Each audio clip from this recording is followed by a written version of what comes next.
Larry Fink dari BlackRock kembali menyetorkan 6.647 Ethereum ke bursa Coinbase Prime. Yo guys, balik lagi bersama dengan saya Sagio Sugiarto. Di video kali ini di tanggal 5 Februari 2026 saya share lagi berita update mengenai kripto. Langsung saja kita masuk di berita yang pertama. Di tengah badai pasar kripto yang membuat harga Ethereum tertekan, Bitmain Immersion Technology menjadi sorotan tajam. Perusahaan treasury kripto yang dipimpin oleh Tom Lee ini sedang mengalami unrealized loss mencapai 6,5 miliar dolar, sekitar 109 triliun. Namun alih-alih panik, Lee malah memberikan sebuah pembelaan. Ia menegaskan bahwa kerugian valuasi ini adalah bagian dari desain strategi perusahaan, bukan sebuah kegagalan manajemen resiko.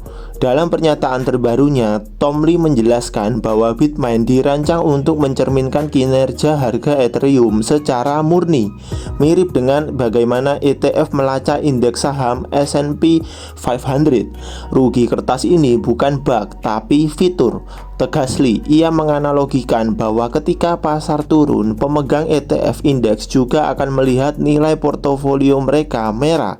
Namun tidak ada yang menyebut strategi itu rusak.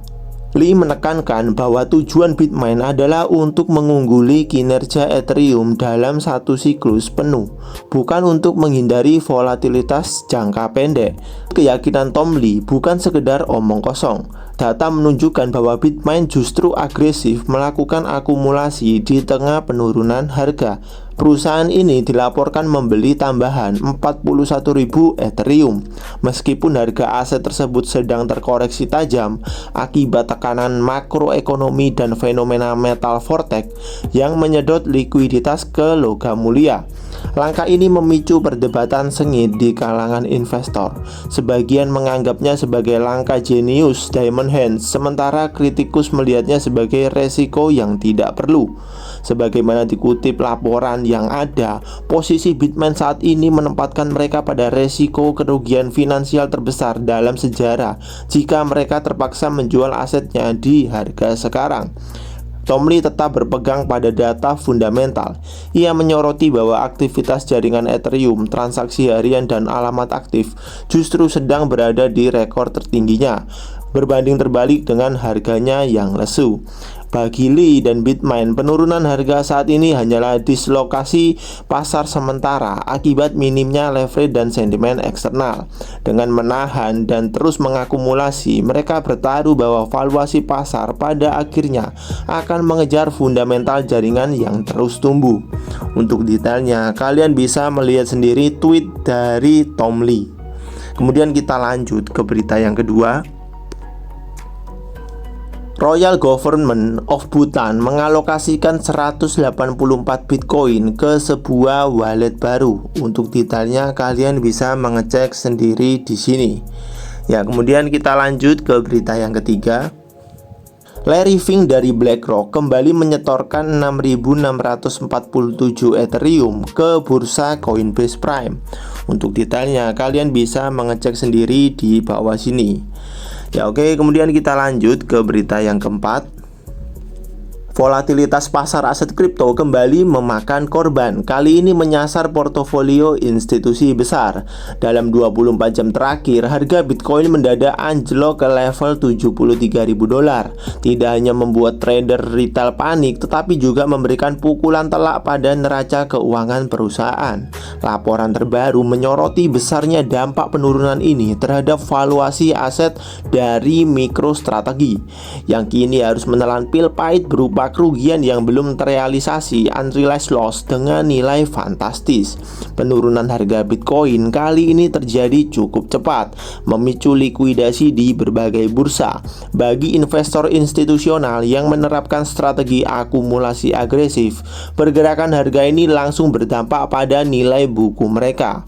Melansir melalui data yang ada, average price Bitcoin dari MicroStrategy berada di angka 76.000 dolar. Jatuhnya harga ke level 73.000 dolar menyebabkan penyusutan nilai aset yang signifikan pada portofolio MicroStrategy. Meskipun level 73.000 dolar masih tinggi jika dibandingkan siklus tahun-tahun sebelumnya, bagi entitas yang mengakumulasi di harga rata-rata yang lebih tinggi, koreksi ini adalah ujian mental yang berat. Melalui data on-chain yang ada dan laporan keuangan memperlihatkan skala kerugian yang mencengangkan. Akibat crash ini, portofolio strategi mencatatkan floating loss sebesar 2,14 miliar dolar.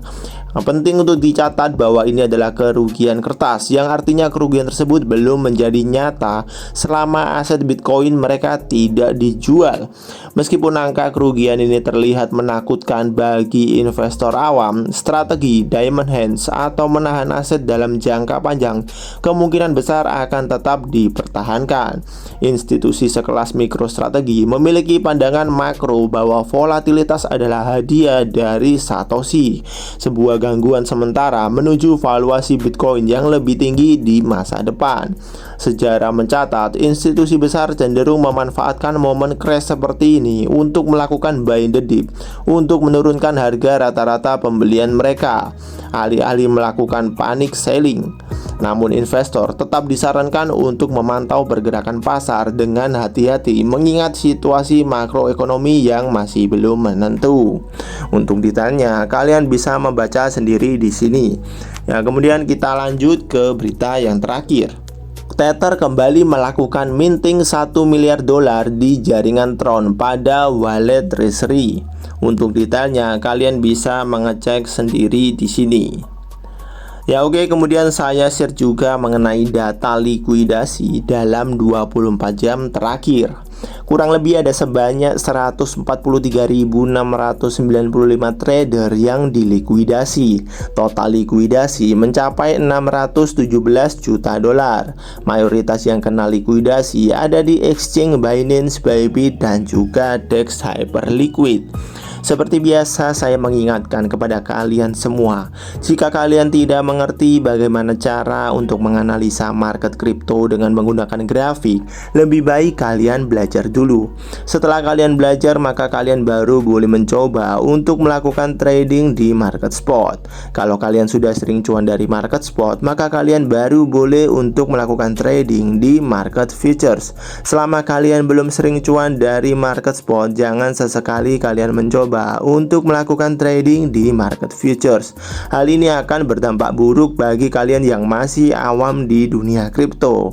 Namun jika kalian ingin lebih aman, maka kalian bisa berinvestasi saja di market spot. Kalian hanya perlu mempelajari fundamental dari setiap aset kripto yang ada sebelum kalian memasukinya.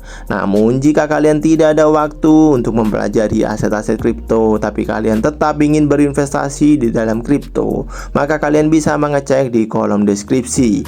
Di situ saya cantumkan link ebook saya, dimana kalau kalian membuka, kalian akan mendapati ada top 10 aset kripto dengan fundamental terbaik. Ebook ini saya buat khusus buat kalian yang memang tidak ada waktu untuk mempelajari aset-aset kripto, namun ingin berinvestasi di dalamnya. Oke, kemudian kita lanjut ke kondisi market kripto hari ini di tanggal 5 Februari 2026. Kalau kalian melihat grafik dari Bitcoin dalam 24 jam terakhir, Bitcoin terhitung mengalami penurunan 4%. Sehingga ketika kalian melihat aset kripto yang lain juga mengalami koreksi. BNB turun hingga ke harga 11 juta, XRP turun ke harga 25.000, Solana turun ke harga 1,5 juta, Tron juga turun di harga 4.700, Dogecoin turun di area 1.736, Cardano di area 4.798, dan masih banyak lagi aset kripto yang lain mengalami penurunan. Sebenarnya ini adalah waktu yang sangat bagus jika kalian sudah mengerti aset kripto apa yang memiliki fundamental bagus dan kalian punya dana untuk serok aset tersebut. Karena di momen-momen saat ini pastinya sekalipun aset tersebut memiliki fundamental yang bagus, namun karena Bitcoin turun, otomatis semua altcoin kebanyakan juga mengalami penurunan. Jika kalian memang berani dan kalian yakin bahwa aset yang kalian analisa itu memiliki fundamental yang bagus, maka kalian bisa terus membeli aset kripto favorit kalian. Ya, inilah kondisi market kripto di tanggal 5 Februari 2026. Dan besok di tanggal 6 Februari 2026 saya akan update lagi kondisi market kripto dan juga berita kripto. Jika kalian ada pertanyaan terkait kripto, maka kalian bisa bertanya di kolom komentar. Mungkin itu saja video kali ini, dan jika video ini bermanfaat buat kalian, maka kalian bisa share video ini. Saya Sakio Sugiarto pamit, see you in the next video and God bless.